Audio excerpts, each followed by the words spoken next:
Welcome in, everybody. Ready to dive deep into Marlon Brando. Absolutely. Should be quite a ride. I think so. He's such a legend. So much to unpack. We're aiming to figure out what made him tick both on and off the screen. Yeah, definitely a lot of layers there. So for this deep dive, we've got a biography that really focuses on his filmography. Sounds good. Yeah, plus we've got this collection of like his most iconic movie quotes and then an audiobook that gives us like a wider view of his life. Nice. Should be interesting to see how they all kind of line up. Yeah, for sure. One thing that jumps out from the biography is just how Brando exploded onto the scene. Totally. Like a streetcar named Desire. And on the waterfront, these were not typical Hollywood performances at all.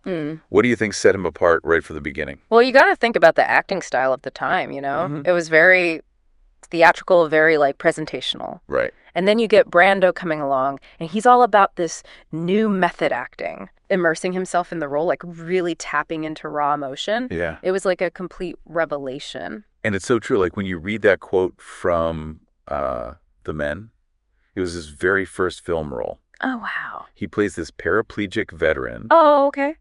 And he says this line, "I was afraid I was going to die. Now I am afraid I am going to live." Wow.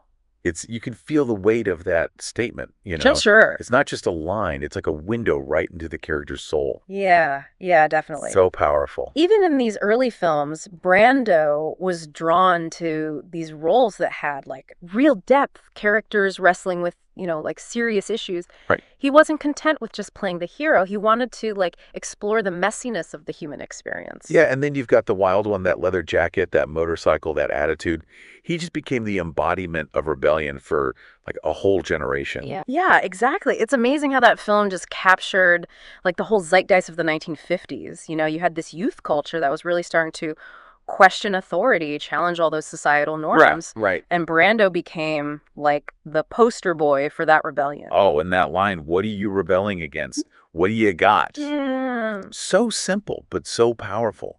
It speaks to that feeling of being lost, like disillusioned in a world that doesn't get you at all. Absolutely. And it wasn't just a role for him. Right. Brando was kind of a rebel himself. I mean, he clashed with studios, rejected scripts he thought were shallow, and constantly like pushed those boundaries of what people expected from a Hollywood star. From what I've read, he definitely wasn't afraid to surprise people. Yeah. The biography mentions how he took on roles like Sky Masterson in Guys and Dolls, the singing, the dancing. Oh, right. And then there's Sakini in The Tea House of the August Moon, that comedic Okinawan interpreter.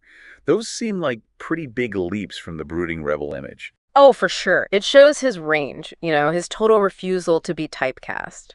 Some critics saw these roles as like missteps. Yeah. But I think they really show his willingness to experiment, to really stretch himself as an actor. He was always looking for new ways to challenge himself and his audience too. It's like he was saying, I'm not going to be put in a box. I'm going to do what interests me, what challenges me, even if it ruffles a few feathers along the way. Exactly. And that's what makes him so compelling, right? He was such an individual, an artist who followed his own path no matter what. But things weren't always like smooth sailing for him. The 1960s and early 70s seemed to have been a pretty wild ride, both personally and professionally. Definitely some ups and downs there. The biography and audiobook both mention films like Mutiny on the Bounty. Oh, yeah. Which, became infamous for that troubled production. Right.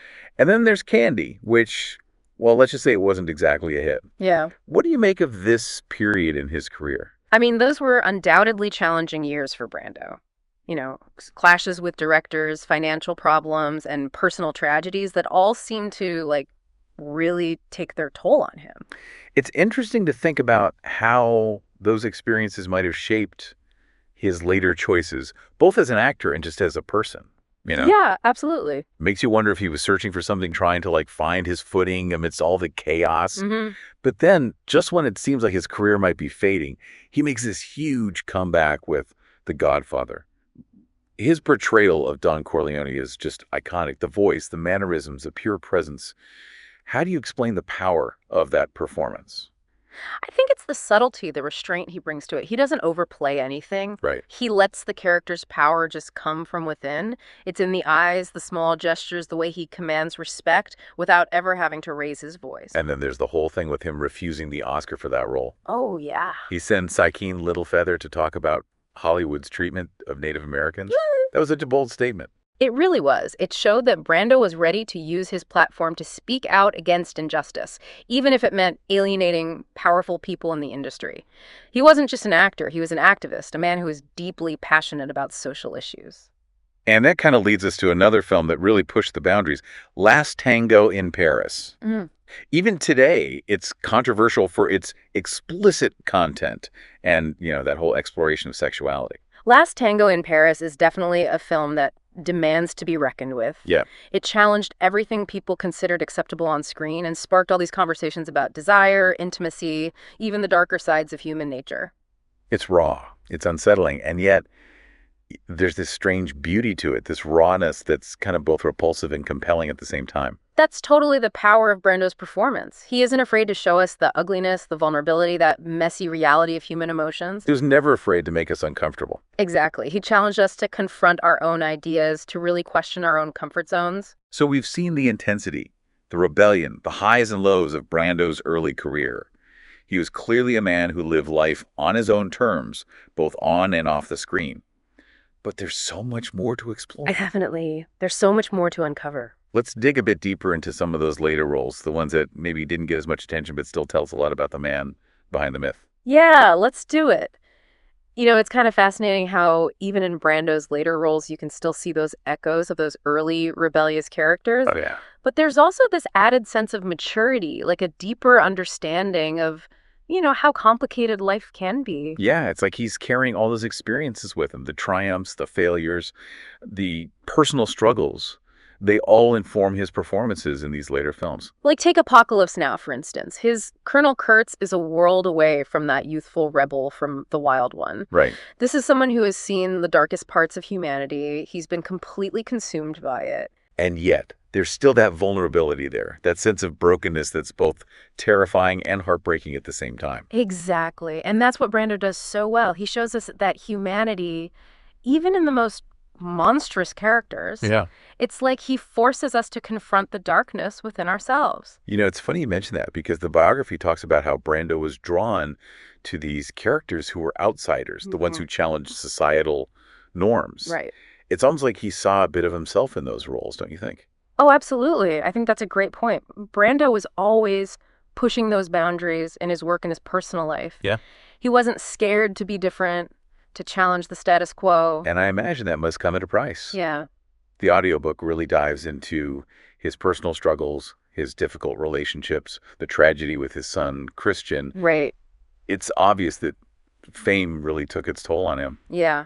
It's a good reminder that behind all the legends and myths, there's a real person, with real feelings and real pain. Fame's a double-edged sword. It can give you adoration, wealth, but it can also really isolate you and kind of magnify all your personal struggles. And it seems like Brando was very aware of that. Yeah. Like he was so protective of his privacy, yet he was always in the public eye. Yeah. There's this quote from Listen to Me, Marlon, that I think sums it up perfectly. What's that? He says, "I've lived in the spotlight so long that I've learned to wear sunglasses even in the rain."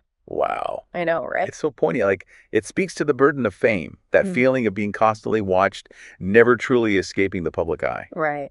Makes you think about how much that pressure must have affected his choices, his relationships, his whole outlook on life. Oh, totally. I want to go back to his acting for a second. Sure. We talked about his intensity, his vulnerability, but what about his sheer range? The ability to play all these vastly different characters, from Stanley Kowalski to Sky Masterson to Colonel Kurtz. It is truly remarkable. He could be so charismatic and menacing, charming, and terrifying all at once. Yeah. He had this uncanny ability to find the heart of a character, to find that humanity, even in the most flawed and villainous people. And he did it all with such physicality, such presence. Oh, for sure. The way he moved, used his voice. It was like he was shaping those characters with his entire being. Right. He understood nonverbal communication so well. A look, a gesture, even the slightest change in his voice could speak volumes. Right. Right. He was a master of subtlety. And then there are the quotes. So many of his lines have just become part of our culture. Oh, totally. They're not just words. They're these little nuggets of wisdom, these insights into what it means to be human. Yeah, he definitely had a way with words. And I think part of what makes those quotes so memorable is that they're delivered with such conviction, such genuineness. Yeah, you really believe him when he says them. Exactly. It's not just reciting lines. It's like he's sharing a part of himself, a piece of his own understanding of the world. That's what makes him so captivating, I think. Yeah. He was an artist, a philosopher, a man who used his work to explore the depths of human experience. And even those later roles, when maybe the parts weren't as groundbreaking or challenging, you could still see that spark, Oh, absolutely. that intelligence, the refusal to be ordinary. Yeah, like in The Freshman, for example. It's a lighter role, a comedy, but he still brings that gravitas to it. He's basically playing a parody of himself, this legendary actor known for being difficult. Right. And he does it with this wink and a smile. It's like he's in on the joke. Mhm. He knows how absurd his fame is, and it's kind of endearing. Right. It shows he had a sense of humor about himself, that he wasn't afraid to poke fun at his own image, which I think is a sign of real self-awareness. Totally. And even in his final role in the score, he's this aging thief who's still got it. Oh, yeah. He's still cunning, still capable of pulling off one last heist. I love that scene where he's talking to his younger partner, played by Robert De Niro. Oh, yeah. He says, "You think because I'm old, I'm slow, I'm ahead of you, kid. I'm always ahead of you." So good. It's like he's talking directly to the audience, reminding us that even in his later years, he was a force to be reckoned with. Absolutely. And that line, "I'm always ahead of you," almost like his motto, right? He was always pushing those boundaries, always defying expectations, always one step ahead of everyone else. Right. Okay, so it's clear that Brando left this incredible mark on the world of film. Oh, yeah. But what about the man behind the legend? What kind of legacy did he leave beyond those acting achievements? I think we have to talk about his activism, his commitment to social justice. He was so vocal in his support of the civil rights movement, a real champion for Native American rights. He used that platform of his to speak out against injustice, even when it wasn't popular. Yeah, he wasn't scared to shake things up, challenge the status quo. Exactly. And that's something to admire, right? Yeah. He didn't just talk the talk, he walked the walk. He put his money and his fame behind those beliefs to amplify the voices of the marginalized and oppressed. Yeah, that's a legacy that extends far beyond his acting career. Mm. It speaks volumes about his character, his integrity, his belief in a more just and fair world. Right. It reminds us that we all have that responsibility, to use our voices, our platforms, our influence to make a difference. So as we move into the last chapter of Brando's life and work, Mm. what are the key takeaways that stand out for you? What threads connect the man to the myth, the actor to the activist? That's a great question. I think one of the things that really resonates with me is his authenticity. Mm-hmm. He never shied away from being himself, even when it made people uncomfortable. Right. He was raw, he was vulnerable, he had his flaws, but he was always real. And that rawness, that vulnerability, that's what made him so compelling to watch, right? Yeah, exactly. He showed us humanity in all its complexity, the beauty and the ugliness, the strength and the fragility. And that is a powerful legacy to leave behind. It really is. And I think it's something we can all learn from, Yeah. To be true to ourselves, embrace our imperfections, live authentically, even when it's tough, even when it's messy, even when it makes people squirm. Because ultimately, it's that authenticity, that willingness to be vulnerable that connects us all, that makes us human. And that message really hits home, especially in a world that often feels so fake and superficial. Absolutely. And it's a message that Marlon Brando, in his own unique and unconventional way, really embodied throughout his life and career. It's amazing to think about just how much he did, all those iconic roles, the controversial choices, the huge impact he had on film. Mm-hmm. But as we're wrapping up our deep dive, I keep coming back to something you mentioned earlier, that idea of Brando as a storyteller. Yeah, it's something that comes up a lot in the audiobook, how fascinated he was by the power of stories. He really believed they could change hearts and minds, even the course of history. Yeah, that's a powerful idea. Mm. And when you consider the roles he chose, the characters he played, they weren't just entertainment, right? Oh, no, definitely not. They sparked conversations, challenged what society thought was acceptable, forced us to confront some uncomfortable truths. Yeah, he never shied away from anything difficult or controversial. He was drawn to those stories that exposed the raw underbelly of humanity, like the struggles, the contradictions, the things people try to hide. Exactly. And in doing that, he made us think, he made us feel, he made us question. He wasn't just an actor, he was almost like a provocateur, an artist who used his craft to hold a mirror up to society. There's that quote from The Godfather that I think captures this so well. Yeah, what is it? Don Corleone says, "I believe in America. America has made my fortune." But then he goes on to manipulate, threaten, even order hits on those who get in his way. It's such a powerful statement about the American dream, that dark side of power and corruption, that often hides beneath the surface. Yeah, it's a reminder that nothing's ever black and white. That even the people we put on a pedestal, even they can have a dark side. Exactly. And that's something Brando seemed to understand so well. Yep. He wasn't afraid to explore those gray areas of human nature, all those complexities that make us who we are. Absolutely. And I think that's a big reason why his work still resonates with people today. Yeah. We're still wrestling with a lot of the same issues he tackled in his films. Social justice, the abuse of power, finding meaning in a world that often feels so chaotic and uncertain. Right. So, as we come to the end of our journey into the world of Marlon Brando, what sticks with you? What insights, what questions, what thoughts will you be taking away? For me, it's that reminder that greatness often comes with messiness, with complications, with contradictions.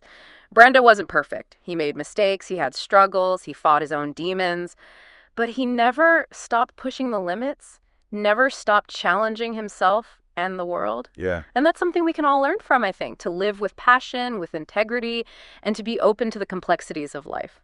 Couldn't have said it better myself. Yeah. And I think it's perfect that we wrap this up with a quote from Brando himself. Yep. In Listen to Me, Marlon, he's reflecting on his life and says, "If I have any regrets, it's that I didn't risk more, that I didn't dare more, that I didn't dream more." Wow. Powerful stuff.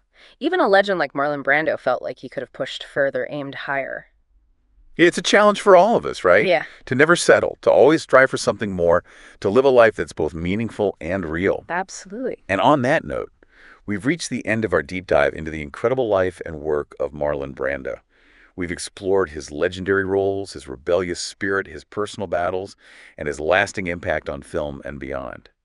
We hope this has given you a deeper look at the man behind the myth, the artist who dared to challenge conventions and reveal the raw, beating heart of what it means to be human. He was one of a kind, a true force of nature, and his legacy continues to inspire and challenge us to this day. Thanks for joining us. Thanks, everybody.